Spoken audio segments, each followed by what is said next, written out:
Hello there. In this lecture, we're going to look at one of the most majestic of the signs in the Gospel of John, the story of the raising of Lazarus from the dead, which consumes chapter 11 in its entirety. Let's begin by looking at the structure of this story. First of all, Jesus receives news about Lazarus's illness. Jesus is not in Bethany, where Lazarus and his sisters lived, so he receives news about his illness. Then the next section describes Jesus's delayed decision to go to Lazarus in Bethany. Jesus does not go as soon as he hears the news, but delays his visit, and then of course Lazarus dies.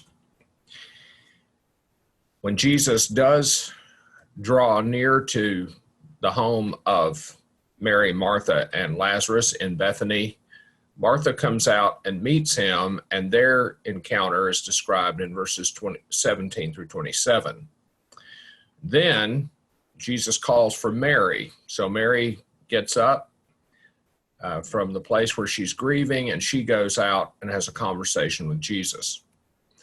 Then Jesus asks to see the tomb of Lazarus. He goes to the tomb, and the actual raising of Lazarus takes place. Then verses 45 through 53 describe a hostile reaction of the Jewish authorities to the account of Jesus raising Lazarus. And finally, verse 54 describes Jesus's retreat to a place called Ephraim. And then in the last verses, the last section, we have a description of the desire of the authorities to arrest Jesus during Passover. So the raising of Lazarus acts like the straw that breaks the camel's back. And once Jesus performs that sign, the disciples, the Pharisees decide they must arrest him and seek his execution. All right, now that we have this, the story is told in rather long form. It's one of the longer descriptions of a miracle of Jesus and the controversy that it creates that we find anywhere in the Gospels. All right, let's make some observations. The Bethany that is being talked about in this story is a village that's only about 2 miles east of Jerusalem. Jerusalem is on the west side of a ridge called the Mount of Olives, and Bethany is over on the other side of the Mount of Olives on the east side, actually located on the eastern slope of the Mount of Olives. So you might think of Bethany as a kind of suburb to Jerusalem. The name Lazarus seems to be an odd name coming from the reading of the Old Testament, but actually it's a variation of the Old Testament name Eleazar. The motif of misunderstanding that we have seen sprinkled throughout the Gospel of John is found in this story as well. First example of it is in verses 11 through 14, when Jesus tells his disciples that Lazarus has fallen asleep, and I'm going to go there to wake him up. And the disciples understand Jesus to be speaking very literally, and they say, well, that's a good sign. If he's fallen asleep, he will heal. Jesus, however, according to the evangelist is the one that steps in and explains, Jesus, however, had been speaking about his death, but they thought that he was speaking merely about sleep. And then Jesus has to come right out and say it. Our friend Lazarus is dead. There's another example of misunderstanding in verses 23 through 25. Jesus in verse 23 tells Martha that your brother will rise again. Well, Martha does not find that particularly remarkable because she knows and believes, like many other Jews do, that there will be a resurrection in the last day. Jesus, however, responds by saying, I am the resurrection and the life, and those who believe in me, even though they die, will live, and everyone who lives and believes in me will never die. And so she understands Jesus to be talking about the resurrection of the last day, whereas Jesus himself knows that he is about to raise Lazarus from the dead right then and there. So Jesus in the Gospel of John is depicted as the one who comes from heaven, who comes from the presence of God. And it's only to be expected that such a one will not always be understood, and in fact will be misunderstood. And this happens repeatedly throughout the Gospel of John. Now, we are told twice that Lazarus had been in the tomb for 4 days by the time Jesus gets there and comes to the tomb. It's not entirely clear that this is a factor in that part of the story, but it is interesting that there is a Jewish tradition that's just a little bit older than the New Testament period that maintained that the soul of a person would hover around the body for 3 days after death occurred, and then after 3 days it would depart. Now, if this tradition was known by the people who read the early accounts of the story of Lazarus, then of course it would make the account of the resurrection of Lazarus even more remarkable and even more astounding, that Jesus would raise him from the dead after 3 days, that is, after the soul no longer hovered near the body.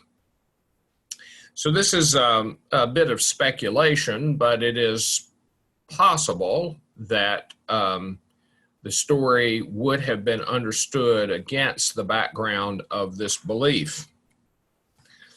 Now, this account of the raising of Lazarus is another, presents us with another example of an I am saying that interprets the sign that takes place in that story.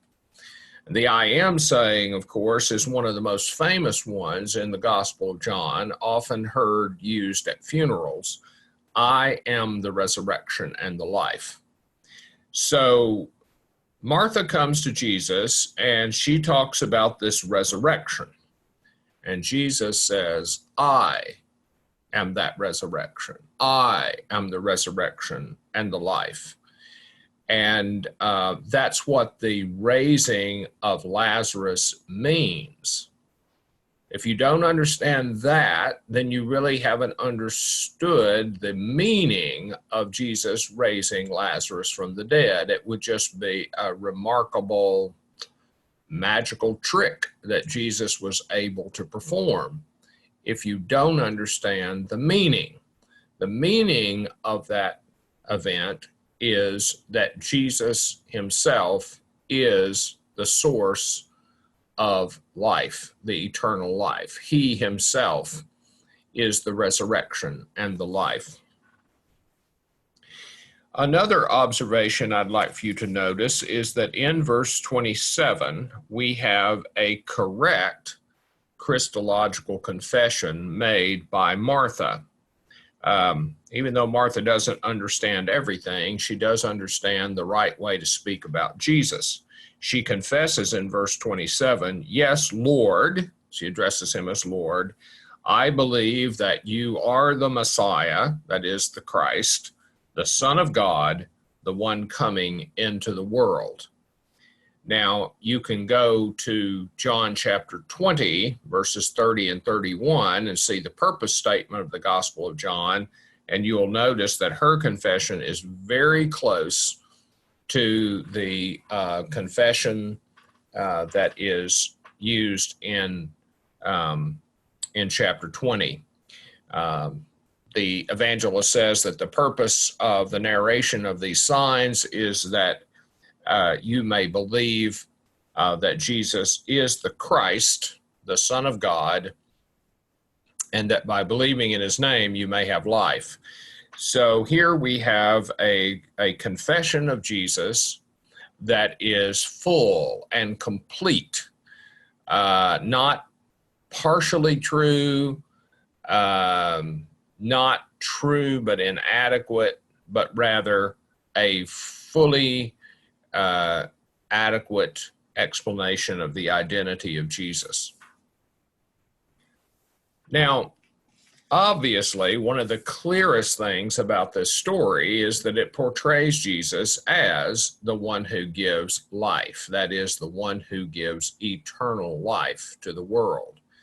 This is a very dominant theme in the Gospel of John. If a person didn't see this theme, then you would be blind in reality, because throughout the Gospel of John, over and over again, the evangelist, in his own words or by using the words of Jesus or the words of others, makes it clear that the coming of Jesus, the purpose of the coming of Jesus, is to give life, that is, eternal life, to the world.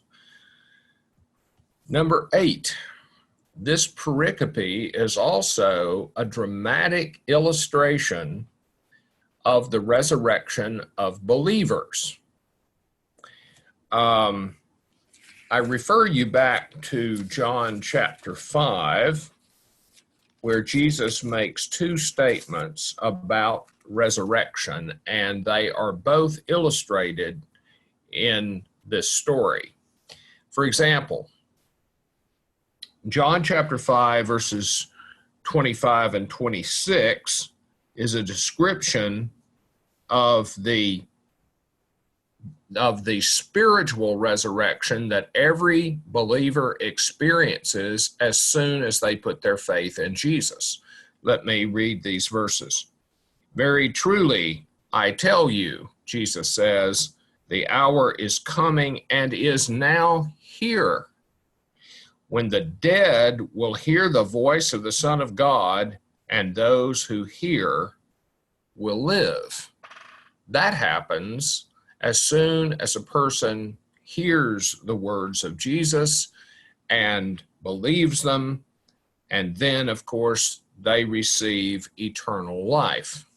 So the account of Jesus coming to the tomb of Lazarus and saying, "Lazarus, come forth," and Lazarus, who was dead, comes out of the tomb as alive, that is a dramatic illustration of what happens every time a person hears the words of the gospel and believes them. That person comes out of death into eternal life. But the story of the raising of Lazarus from a tomb is also a dramatic illustration of the future bodily resurrection that believers will experience at the end time. And that resurrection is described in chapter 5, verses 28 and 29. I'll read that to you. "Do not be astonished at this," Jesus says, "for the hour is coming And notice he does not say, and is now here, because the resurrection that he's about to describe is entirely future. He says, for the hour is coming when all who are in their graves will hear his voice and will come out. And of course, that's exactly what happens with Lazarus. He hears the voice of Jesus calling him forth. He comes out of the tomb into life, and that is a dramatic illustration of what believers have to look forward to on the last day. And then also, Lazarus's resurrection is a kind of foreshadowing of the resurrection of Jesus, which will be narrated at the end of this gospel, of course. So look at chapter 11, verse 44. Chapter 11, verse 44. Lazarus came out of the tomb, his hands and feet bound with strips of cloth, and his face wrapped in a cloth. Jesus said to them, unbind him and let him go. Now, when you go to the end of the Gospel of John, we read about Jesus being bound with exactly the same kind of grave clothing, strips of cloth wound around his body with a cloth wrapped around his head and covering his face. In other words, Lazarus is described as being bandaged up for death, just like Jesus will be. Also, look at 11:38 and 39. Then Jesus, again greatly disturbed, came to the tomb of Lazarus. It was a cave, and a stone was lying against it. And Jesus said, take away the stone. Well, that tomb of Lazarus is described in exactly the same way the tomb of Jesus is described. It is a cave-like structure with a stone in front, which has to be rolled away. So the description of the raising of Lazarus here is a kind of anticipation of what's going to happen to Jesus. And but there is a huge difference between the two, of course. Lazarus is raised from the dead back to ordinary human life. So Lazarus will eventually die. Jesus, however, is raised up into eternal life, into everlasting life, and not into a body, not into exactly the same kind of body that he had before his death, but he comes forth from the grave with his glorious resurrection body. Now, there's an interesting statement that is made in chapter 11, verses 49 and following. The Pharisees are consulting with the chief priest, and they are trying to decide how to respond to Jesus because Jesus was performing so many signs. And in verse 48, they say, if we let him go on like this, everyone will believe in him, and the Romans will come and destroy both our holy place, our temple, and our nation. But one of them, Caiaphas, who was the high priest that year, said to them, you know nothing at all. You do not understand that it's better for you to have one man die for the people than to have the whole nation destroyed. Now, the evangelist goes on to say that Caiaphas was prophesying in a sense. He was stating a profound theological truth about Jesus, even though he did not know that he was. Because actually, what Caiaphas says is true. Jesus' death is not only going to save the nation, but also the world from perishing. God is going to accept the death of Jesus as a means of freeing the entire nation, and in fact the world, from its fate of perishing due to sin. So this is a very strong statement here in the Gospel of John of the fact that it is the death of Jesus that in fact is a saving act. And God accepts the death of Jesus in lieu of the nation and the whole world perishing. And if this, an idea very similar to this, of course, is found in the golden text of the Bible, John 3:16. For God gave his only son, God so loved the world that he gave his only son, that is, he gave him up to death, so that whoever believes in him would not perish due to sin, but would have eternal life. Then we also have another statement that hints about the inclusion of the Gentiles into the people of God. This is found in verse 52. This goes back to the same passage we were just looking at. I'll start with verse 51. Caiaphas did not say this on his own, but being high priest that year, he prophesied that Jesus was about to die for the nation, that is, for the benefit of the nation, and not for the nation only, but to gather into one the dispersed children of God. That is almost certainly a reference to the inclusion of the Gentiles. Just like back in chapter 10, Jesus said that he has sheep that do not belong to this fold, and that Jesus would bring them in to the same fold so that there would be one flock, just as there is one shepherd. Finally, the Gospel of John is described in chapter 20 as a book of signs written so that those who read the signs or hear about the signs will come to believe that Jesus is the Messiah, the Son of God. Most scholars think that the evangelist intended for us to read about 7 signs in the Gospel of John, and most scholars number them in such a way that this would be the final 7th sign. In other words, the climactic sign given by Jesus.